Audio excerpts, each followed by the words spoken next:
ایک دن نبیہ اپنی دادی ماں کے پاس بیٹھی ہوئی تھی اور وہ دادی ماں آپس میں بات کر رہی تھی.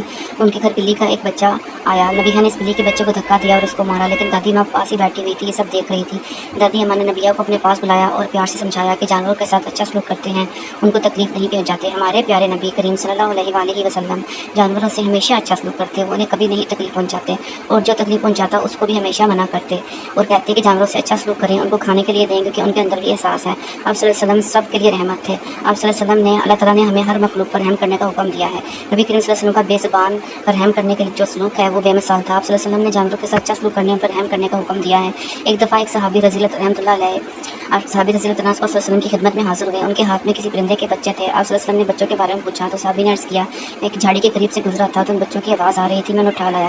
ان کی ماں نے دیکھا تو بےتاب ہو کر چکر کاٹنے لگی. یہ سن کر نبی صلی اللہ علیہ وسلم نے کہا، فوراً جاؤ ان بچوں کو وہیں رکھا ہو جہاں سے لائے ہو. ایک مرتبہ ایک شخص جنگل میں سفر کر رہا تھا، اسے سخت پیاس لگی تو کنویں پہ جا کر پانی پیا. واپس لوٹ رہا تھا کہ کتے کو دیکھا جو پیاس کی وجہ سے بھیجا زبان نکالے ہوا تھا، بیٹھا تھا. اپنی پیاس کی تکلیف محسوس کر کے اسے کتے پر ترس آیا، کنویں پر جا کر پانی نکالا اور کتے کو پلا دیا.